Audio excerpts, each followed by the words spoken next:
Hey, good morning, everybody. It's Hammer. Today is Tuesday, September 30th, 2025.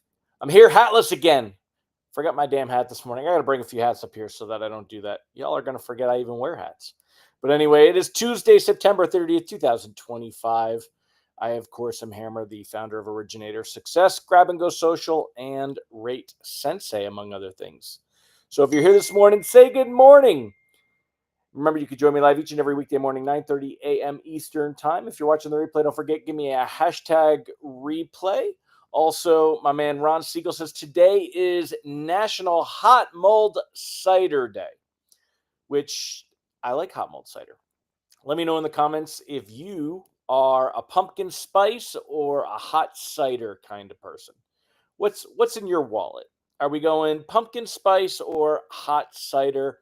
Let me go ahead and put that in the question of the day comments here. Pumpkin spice or hot cider? I'm going with hot cider. Let me know in the comments what you guys think about all of that. The important stuff, right? Only the most important topics. Also, what do you think about Bad Bunny being announced for the Super Bowl show? I noticed that something as simple as who's going to perform in the middle of the Super Bowl, also something that manages to get political. Life is crazy.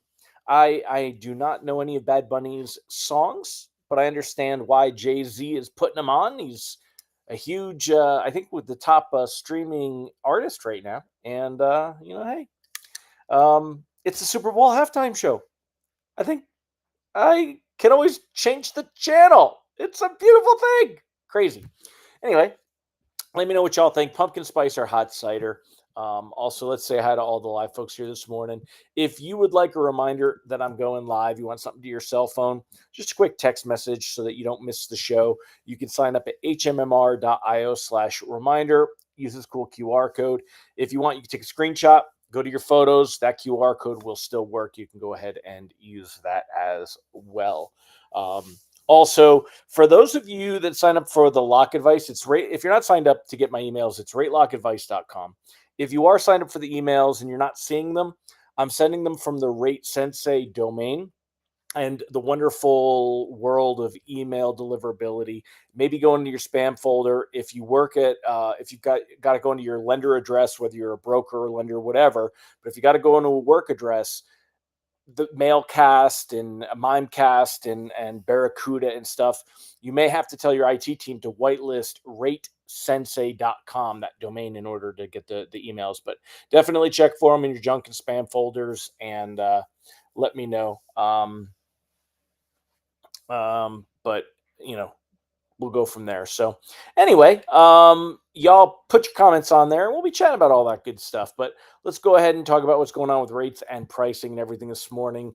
We've got the government shutdown looming. Of course, that's going to be a big deal. So let's go take a look at where we're at this morning. So right now, mortgage bonds, and again, I'm following the 5.5 coupon. I know that sometimes people get confused on this. So let me just take a quick minute in case, for those of you that have been around a long time, it's a refresher. For somebody a little bit newer, the mortgage-backed security, you is Universal, ever since Fannie and Freddie are now in one coupon. Universal mortgage-backed security 5.5, right? So this is basically the rate that the coupon is paying out. And again, I'm going to oversimplify things, but and there's different coupons. So right now, like Matt Graham and MBS Highway, they've got that star. See this little star right here? They've got the star next to the 5.0, which means that that's the one that he says is the primary coupon to follow. Generally, he's looking at the trading volume. Notice that coupon is up 7 basis points this morning. Take a look at the shape of the coupon. Down, comes up around 10 o'clock, improves a little bit on the day. This is what you call trading chatter. We're going to ignore that. And then it's up and down a little bit, right? Now I'm going to go ahead and change the coupon back to the 5.0, which is what I'm tracking. And you see that the shape really doesn't change much. Still down, still up, still started the day a little bit higher, and still a little bit lower. Also, instead of being up 7 basis points, you're up 4 basis points. You're generally not going to see a big difference between the coupons. And it really doesn't matter which one you're following if for a general idea of how bonds are doing. I'm following the 5.5 because generally you're pricing at 0.75 to 1.25 above the coupon. So 5.5 and 7.75 would put us at 6.25. So you're generally pricing from 6.25 up to 5.5 plus 1 would be 6.5, and a quarter would be 6.75. So you're generally pricing from 6.25 to 6.75 on that coupon. You can price the 5.0 coupon right now, and this is just consistency with how we've been tracking everything. There's really not a big difference. Also, the 10-year Treasury stays exactly the same. So take a look, though. The 10-year Treasury yield, we did peak out. See it right here? We hit, remember, for the 10-year, up is bad. Oops, sorry. Up is bad. We don't want up. Up is for yield. That's bad. So we don't like that. Whereas when you look at mortgage-backed securities, up is good, that's green, and we smile when we get green, right? So that's what you've got going on here. Now if we take a look at the at the 10-year Treasury yield, we capped out on Friday, and then Monday we were down a little, Tuesday we're down a little. The 10-year has dropped a little bit. On Friday it ended the day at 4.18, 4.18, and right now we're at 4.13. We would round this off, so we're 0.05, so 5 basis points different there. And because it has moved down, that's what we want to see. That's to the good. Okay, so that's generally going to give us a direction of which way bonds are going. Over here, you can see mortgage-backed securities, and we hit our worst level right here, kind of hit that level, and now we've bounced up, and they're moving up a little bit. So I have been in a locking stance. I eased off on that yesterday when we did the text alert. I said, let's hold off and see kind of where things are. There wasn't an urgency. Right now, mortgage bonds getting a little bit of a boost, and the 10-year Treasury yield bonds altogether getting a little bit of a boost because of the fact of the government shutdown, right? And how the government shutdown is basically, what effect that's going to have. Now, one of the things I did not get a chance to I didn't even remember. Yesterday, Sean Segaloff said to me, "Hey, is it true that if we have a government shutdown, there won't be the BLS jobs data on Friday?" That's absolutely true. The Bureau of Labor Statistics is not considered a essential part of the government for keeping it open in a government shutdown. So there would be no BLS jobs data report on Friday. I should have actually been on my game and talked about that yesterday, and I did not even think about it. So thanks, Sean, for reminding me of that. And of course, it's all in the headlines today. If we take a look at the headlines, you'll see that it's on there as well. So, and if we go ahead and take a peek over here, you've got Reuters, Wall Street left in the dark on U.S. data if the shutdown happens.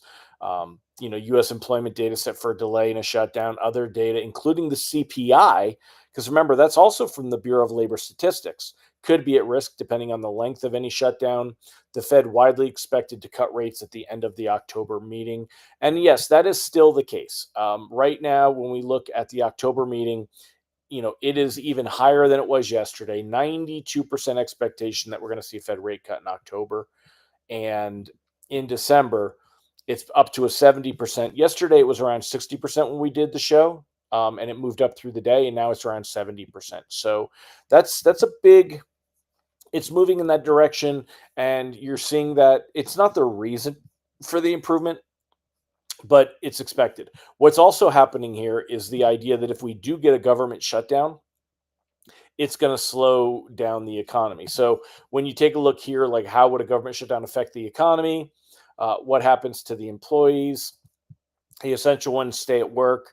The non-essential ones are furloughed. However, of course, this time around, more complicated because Donald Trump has talked about firing people.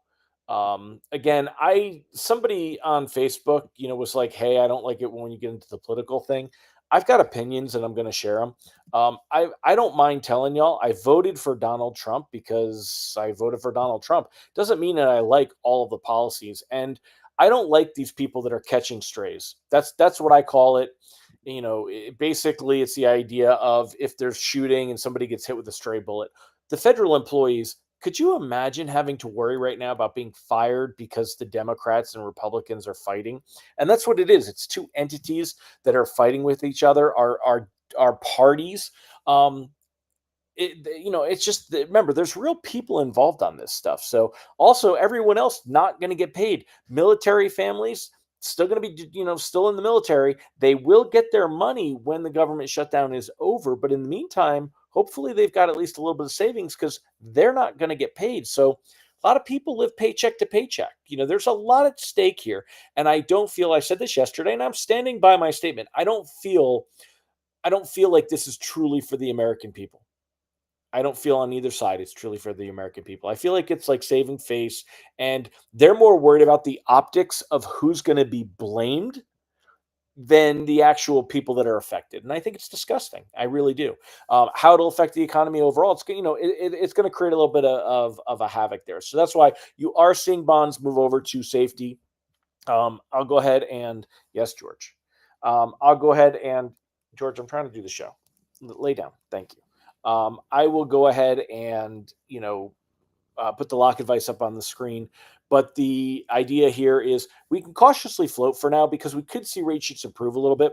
And let me show you real quick where rate sheets. The last week we have seen almost no movement at all in rate sheets. I mean, take a look at this. You're looking at 6.38, 6.38, 6.39, 6.37, 6.37.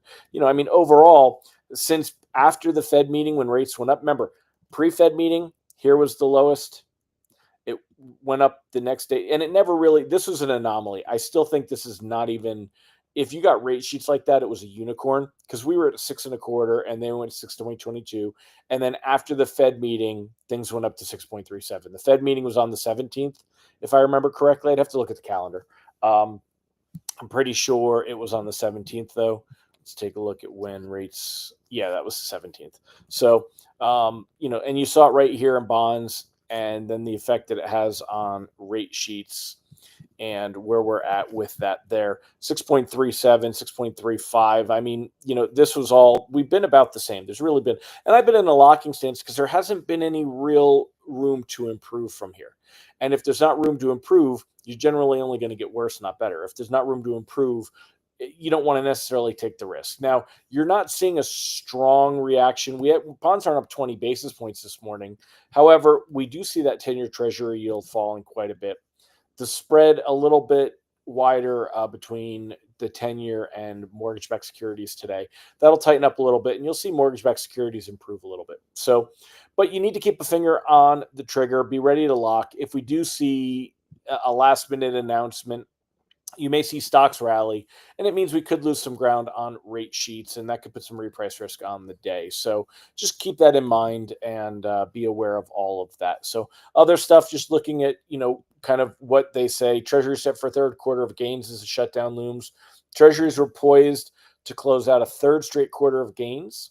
The market has rallied broadly this year on expectations of interest rate cuts by the Fed, and a shutdown would disrupt U.S. government operations, delay the release of key economic data, potentially drag down economic growth, depending on how long it lasts. Now, remember, it could get complicated. The Treasury Department would get involved with this to see how long they could keep funding the government. Who was it that was the Treasury Secretary last time around? I'm trying to remember. Was it Yellen? I didn't think it was Yellen, but the last time when we really had to keep things going, it was a bigger one. So let's see what y'all have to say. Sorry, I was going to bring my big computer rig back up here with the dual monitors and kind of get back to a regular routine, but I'm still on the little computer. It's raining, so I couldn't bring it up this morning. Eric says, it looks like the federal government will likely shut down on 10/1. Get ready for some scary sounding GDP loss numbers. Don't believe them. Once the government reopens, all the missed paying bills get covered. When the initial hit sounds bad, most of it gets recouped. At worst, shutdowns cost $1 billion a day. Even a 35-day one, the longest one ever, will dent GDP by just 0.12. Yeah, so we'll definitely see about some talk on that. What's the longest shutdown in history? Eric says it was the 35-day one. That was under Trump last time, but that was a partial shutdown. There were sections of the government that remained open. It wasn't a complete shutdown. We could chat GPT or Google to find out what the longest shutdown was in history. And again, I don't want to go too deep into the shutdown here. I don't want to put you guys on the spot basically debating the merits of what the Democrats are trying to achieve and if it's important and where you stand on Medicaid and cuts and the Affordable Care Act and stuff. None of that really matters because we're talking about the mortgage rate side. The mortgage rate side, you're going to see rates do okay with all this. So air traffic controllers must work, but their checks are delayed. I know, and again, I don't get that. Military and seniors get paid. Are you sure? Because I read in one of the articles, maybe the military does not get paid during the government shutdown. Doesn't firing have added costs? Absolutely, especially when you'll have people that will likely sue for cause. I don't like the firing thing. I won't go too deep on it because we're gonna get deep into the politics of it. But trying to take advantage, all that is a pressure move to make somebody look bad. And again, these are real people's lives that are catching strays on this, and I just don't agree with it. Historically, Randy, the shutdowns generally will see mortgage pricing improve a little bit because it generally favors bonds. Stocks will tend to settle a little bit. Traders will put money into bonds because it creates volatility. In the past, we saw a lot more of a flight to safety. You don't see the flights to safety like we used to. So right now, mortgage bonds are improving a little bit. Come on, dude, you can't be getting all over the pooter. They're improving a little bit, but not anywhere near like what we did. Who picks the Super Bowl program? Ultimately, the NFL, but the NFL has hired Jay-Z's company to bring in talent for the Super Bowl. So. And we can go that way. Does anyone else have any questions about bonds, rates, pricing, locking? Again, cautiously floating everything right now because we want to see where it goes, and we may get a little bit of improvement, but not a lot. Ultimately, though, I still have a lock bias as we move through this and progress. Let's see where the government shutdown goes. When we do get the jobs data, there's not a lot of room for mortgage pricing to improve from here. And that's the thing to remember. And if we do get a report that does come in showing some kind of strength, even if it's headline strength, and if you dig deeper and you see the cracks in the foundation, if we see headline strength, if unemployment were to improve even a tick, that's going to cause bonds to lose ground. So just remembering that you've got more of a chance to see things worsen than improve. Go ahead, go play. You hear it, go play. Go play. So even though that we see that, that's why there's not a lot of room for bonds for rate sheets to improve from here. Rates are generally not going to go much lower. And we've had that little tick where we had 1 or 2 days where rate sheets were really, really, really good. And then they're back up again. And, that was about 1/8 of a point in rates for that move. Arguably a 1/4 point for a day. That was a big move, but we're back in that range. Is the IRS essential? We'd have to Google that. I don't remember. I don't think most of them are. Because arguably, like what Ron has said before, who isn't essential? If they're not essential, why do we have them, right? Ron says active military has delayed payment. Retired military and seniors get paid. Is that as part of a mandatory system? Okay, that would make sense then. So there's a little bit more of that. But either way, I mean, enough people are going to be affected. In active military, people that have VA loans and are on bases and stuff and mortgages to pay, it's a crappy thing, man. I mean, it really is a crappy thing, and it's not good for people to have to deal with that regardless. So hopefully, but as far as where rates are going, there's not a lot of room for rates to improve. Blocking for protection is not a bad move. If you cautiously float, though, we could see rates improve for a day or two as we see where this government shutdown goes. And if we don't get Friday's jobs data, we could see rates continue to kind of track a little bit lower, slightly better pricing. And if we're majoring in the minors, we're fighting for the little wins right now. You're not going to see rates make a big jump or a big drop, but it's a little bit.